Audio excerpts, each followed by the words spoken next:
Waspada aksi kejahatan finansial yang menyasar masyarakat saat momen Ramadan dan Lebaran. Aksi ini berhasrat menguras rekening korban yang bisa jadi sedang gemuk-gemuknya karena kucuran tunjangan hari raya. Penipuan WhatsApp dengan modus file APK masih menjadi modus andalan para penjahat siber untuk mengelabui korbannya.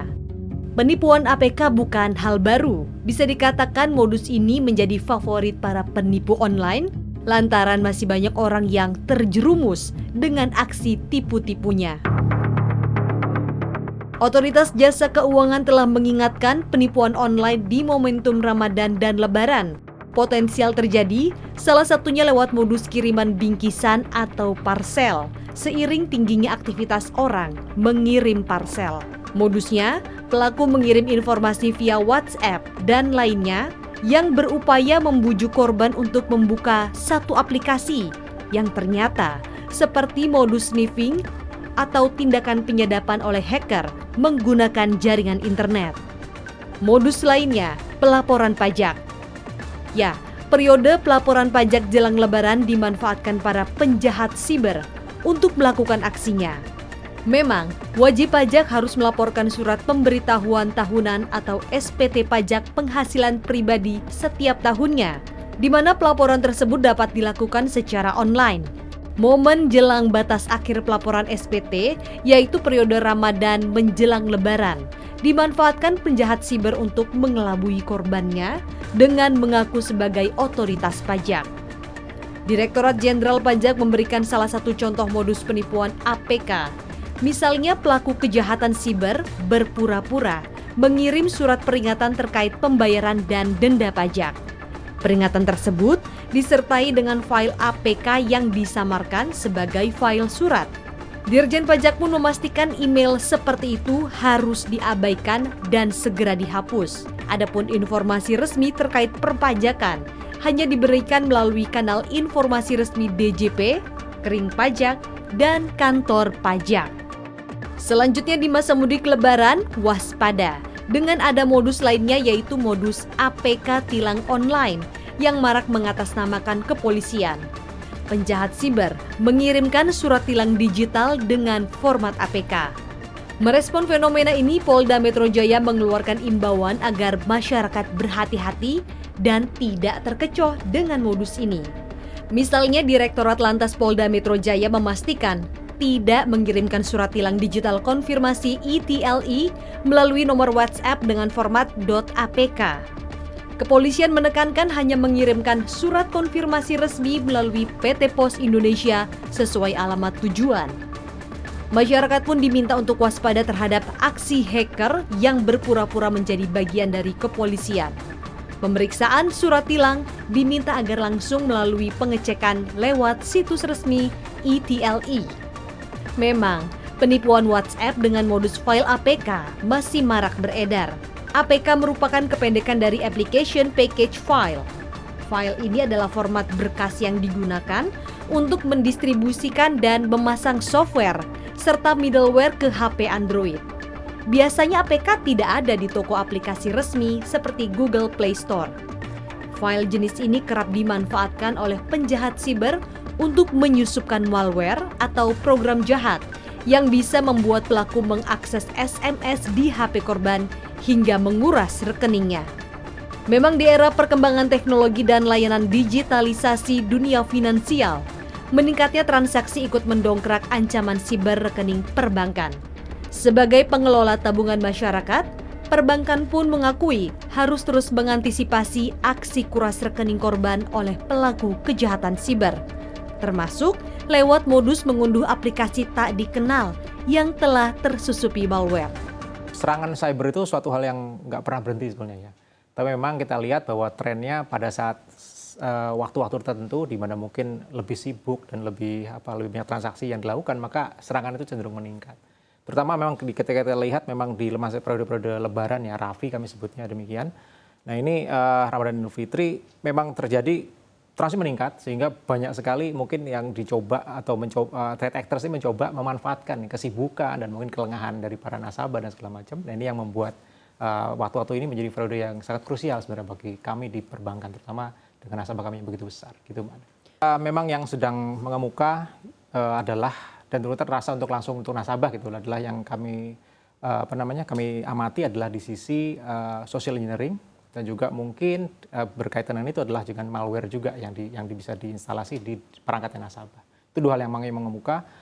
Selain memang yang lainnya secara kontinu memang terus-menerus kami bentengi ya dari segala macam. Tapi dua itu yang mengemuka dan memang harus terus-menerus kami suarakan karena apa? Karena awareness di sini, Mbak. Pentingnya adalah awareness di sisi nasabah dan juga mungkin masyarakat secara umum yang membuat ini menjadi sangat penting dan terutama di kala-kala transaksi yang tinggi seperti masa-masa periode ini. Sangat-sangat masif, terutama di bagian hackernya ya. Jadi hacker coba menyerang sudah itu. semakin canggih sekarang ya Pak? Canggih sekali. Semakin banyak jalan ya untuk. Semakin banyak jalan. Kalau dulu mungkin tidak secanggih yang sekarang, karena teknologi dulu mungkin tidak berkembang sekarang ya. Kalau dulu ada pakai Windows XP atau pakai Windows 2003, 2004, koneksi ke internetnya tidak sebesar yang sekarang. Kalau sekarang koneksi internetnya sangat besar dan otomatis dia bisa mengakses sistemnya kita juga, quote and quote, mempunyai banyak sekali kemungkinan-kemungkinan. Nah, evolusinya itu dia akan melihat pola customer kita seperti apa. Jadi dari luar, dari sosial media, lihat dari Facebook, lihat dari Instagram atau dari sosial media yang lainnya. Kemudian dia coba mapping si hackernya ini. Nah, begitu di mapping, dia bisa melakukan attack ke customernya dulu. Begitu bisa masuk ke customernya, baru coba masuk ke banknya. Nah, sangat jarang sekali attack-nya itu langsung ke bank. Jadi biasanya ke customernya dulu.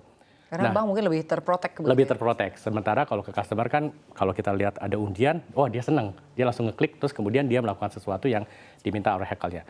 Nah, dari sisi bank sendiri, kita mencoba melakukan identifikasi seperti itu. Tadi sempat saya mention, kalau misalkan ada customer yang mengklik sesuatu, terus kemudian username passwordnya dimasukkan ke situ, kemudian diambil, itu hackernya bisa masukin username passwordnya. Tapi di BCA, kita melakukan yang namanya biometrik. Jadi walaupun dia tahu username passwordnya, tapi kalau dia biometriknya tidak sesuai, ya dia tidak akan bisa masuk ke dalam sistemnya kita. Bahkan tidak bisa mengambil dana nasabah juga? Tidak bisa. Itu sudah kita melakukan. Jadi di dalam IT itu ada beberapa skenario testing, ada SIT, ada UAT, bahkan ada yang namanya penetration testing.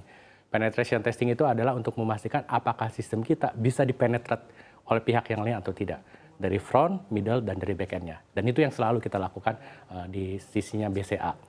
Dan saya rasa ini juga sesuai dengan aturan dari OJK. Karena di OJK juga seperti mention, untuk pengembangan kita harus memastikan testing itu selalu dijalankan. Jadi kalau ditanya apakah terproteksi, sejauh ini terproteksi, mudah-mudahan tidak ada serangan, bukan hanya buat BCA tapi bank-bank yang lain juga. Thales Data Trade Report mencatat, pada 2023 dunia menghabiskan lebih dari 188 miliar dolar Amerika Serikat atau nyaris 3.000 triliun rupiah untuk keamanan siber demi melindungi bisnis, industri, dan infrastruktur penting dari ancaman siber yang terus berlanjut dan bertambah jumlahnya. Adapun untuk di Indonesia sendiri, 1,5 miliar serangan siber menyasar berbagai industri di tanah air. Serangan ini bisa saja berasal dari oknum yang ada di luar negeri.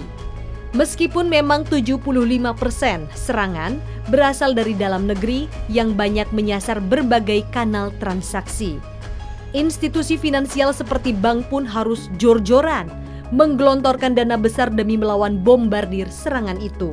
Menelan anggaran besar, keamanan siber tersebut harus sesuai aturan OJK tentang ketahanan dan keamanan siber perbankan umum di tanah air, serta standar pengukuran keamanan siber internasional yang diperkuat secara internal melalui Operational Risk Management. Risiko siber industri finansial juga tak dapat dilepaskan dengan keterkaitannya 3 faktor, yakni implementasi teknologi, proses bisnis, dan sumber daya manusia. Dan kejahatan dari sisi untuk cyber ini memang selalu berubah, inovasi. Tapi kalau kita bisa melihatnya, apalagi kalau kita melihat data ya, seperti data dari BSSN, kalau di Indonesia kan BSSN yang melihat untuk cyber security negara ini. Beberapa tahun lalu data yang saya ingat nih, angka attack itu adalah di dalam negeri itu per tahunnya adalah 1,5 miliar. Ya, 1,5 miliar jenis attack macam-macam ya. Jadi dari sisi angka itu cukup besar kan. Kalau kita ngomong 1,5 miliar fantastis ya, cukup besar. Tapi kalau kita pretelin lagi, itu kan agregat seluruh industri ya, di masing-masing institusi mempunyai jumlahnya masing-masing ya. Kemudian kalau kita melihat ya dari angka itu, kita ngelihat attack-nya dari mana? variasi nih tiap perusahaan nih. Ada yang banyak attack itu dari dalam negeri, ada juga yang dari luar negeri, ya. Tapi kalau saya lihat perbankan dan kadang kalau kita ngomong dalam luar negeri agak susah karena namanya attack ini seringkali merilai orangnya yang melakukan di sini, tetapi melemparnya attack-nya dari server yang di luar. Jadi kita untuk bisa benar-benar lihat siapa pelakunya ya harus melacak lebih lanjut, ya. Jadi seperti itu. Tapi kita melihat ya kalau banyak sekali kita ngelihat salah satu ya, kita ngomong bank gitu, misalnya ada satu use case yang lihatnya 75% attack itu berasal dari dalam negeri. Ya, menyasarnya apa? Ya, menyasarnya mencari dari channel-channel untuk transaksi, melihatnya seperti itu. Ya, jadi jenisnya memang evolusi, ya. Jenis siapa yang nyerang juga banyak dari luar dan dari dalam negeri. Ya. Jenisnya apa kalau luar? Ya, kalau semua orang kalau menyerang perbankan pasti aim-nya adalah uang ya. Harusnya seperti itu. Bagaimana bisa mengambil uang dari sistem perbankan ini? Ya, kalau untuk serangan dalam negeri, umumnya dia akan melakukan nantinya setelah dia melakukan nyerang, uangnya larinya kemana ya? Pasti dalam negeri, karena pelaku dalam negeri. Ya. Tapi kalau orang luar negeri, umumnya dia larinya itu ke cryptocurrency. Ya, ancamannya ke sana. Jadi kalau kita ngelihat jenis serangan juga akan berbeda-beda. Kalau dari luar biasanya umumnya karena dia harus melarikannya ke luar negeri, ransomware mungkin yang cukup populer ya. Jadi nyerangnya masukin ransomware, sistemnya masalah, dia harus nebus bayar uangnya cryptocurrency yang berada di luar supaya nggak gampang kelacak oleh internal ya. Tapi kalau di dalam negeri attack-nya biasanya pelakunya dalam negeri ya pasti akan lari ke keuangan, sistem keuangannya di dalam negeri. Jadi kayak gitu sih. Jadi kalau ngomong trennya siapa pelakunya mungkin luar dan dalam negeri itu ya memang dua-duanya juga jalan gitu. Oke, dua-duanya jalan dan dua-duanya harus diantisipasi begitu ya Pak YB. Terkait kita juga tentunya bertanya terkait peran teknologi di sana. Karena memang tentunya juga ini berkaitan juga terkait peran teknologi. Teknologi apa yang terbaru dan juga inovatif yang juga perlu diterapkan dalam rangka menghadapi ancaman cyber? Jadi kalau kita ngomong tren teknologi segala macam, kalau kita bicara mengenai cyber ya, cyber security ini. Cyber security ini masalahnya itu muncul karena faktor teknologi. Ini berasal dari teknologi. Karena kita mengimplement teknologi, munculnya risiko cyber security ini. Ya, di dalam kita mengimplementasikan teknologi, kita akan membuat proses yang baru. Ya, jadi faktor yang pertama memang dari sisi teknologinya sendiri nih. Faktor kedua kita ngomong, teknologi ini kita implement, kita akan menciptakan bisnis proses baru. Kita pasti, faktor kedua adalah bisnis prosesnya sendiri kita ngelihat. Karena bisnis proses baru, kita terlibat dalam faktor security. Bisnis proses baru nanti akan dieksekusi oleh orang. Jadi people. Ya. Jadi kalau kita ngelihat secara rentetan keseluruhannya, di sini sebenarnya ada faktor teknologi, ada faktor bisnis proses, ada faktor people. Ya, jadi kita kalau ngomong bicara mengenai cyber security, jangan hanya ngomong teknologi. Ya, karena di situ tuh teknologi akan create suatu bisnis proses baru ini pun lama atau baru akan dieksekusi dari orang. Ya, jadi tiga faktor ini jadi satu. Jadi kalau kita melihat bagaimana peran teknologi dalam keamanan cyber, sebenarnya bukan hanya teknologinya, kita ngelihat tiga-tiganya. Ya, nah, kurang lebih sekitar 99% lebih customer kita sudah mulai beralih ke digital. Jadi boleh dibilang digital ini mendriven atau mendorong satu proses yang baru untuk nasabah-nasabah kita. Nah, AI apakah membantu? Sangat membantu. Jadi kalau kita sering lihat ada serangan di daerah A, B, C, D, atau di pemerintahan A, B, C, D, atau di perbankan A, B, C, D, itu dengan menggunakan AI yang sekarang diterapkan oleh beberapa bank termasuk dari BCA sendiri, kita bisa mengidentifikasi. Kira-kira ini serangannya dari mana, polanya seperti apa. Jadi begitu ada traffic yang masuk, kita bisa langsung melakukan blocking. Dan begitu melakukan blocking, kita bisa melakukan yang namanya top down. Jadi top down itu maksudnya adalah kita udah identifikasi isunya ada di mana, penyerangnya ada di mana, kemudian kita bisa minta itu diturunkan atau minta di take down. Prosesnya seperti itu. Jadi AI sangat membantu sekali khususnya di dalam cyber security dan dunia digital. Nah, di samping itu juga kita melakukan yang namanya proses customer needs. Jadi kita melihat behavior customer kita itu melakukan transaksinya setiap jam berapa. Tiba-tiba dia transaksinya di luar dugaan melakukan yang sesuatu yang lain, nanti dari sisi sistemnya kita itu bisa mengidentifikasi. Tapi kembali lagi, ini semua dilakukan dari sisi bank. Dan tadi di depan saya sempat mention, adanya awareness dan education itu harus tetap dijalankan, karena ujung-ujungnya adalah customer. Kalau customernya ngeklik satu link, terus kemudian ngirimin data-data username, password, dan yang lain-lain, ya itu akan agak sulit. Waspadalah, waspadalah. Serangan siber mengancam di sekitar kita siap menerkam rekening perbankan untuk menguras bersih isinya. Pastikan jempol Anda selalu berhati-hati dalam mengakses serta mengunduh file apapun yang tak dikenal, agar keselamatan pundi-pundi harta Anda tak terjungkal. Tim Liputan CNBC Indonesia.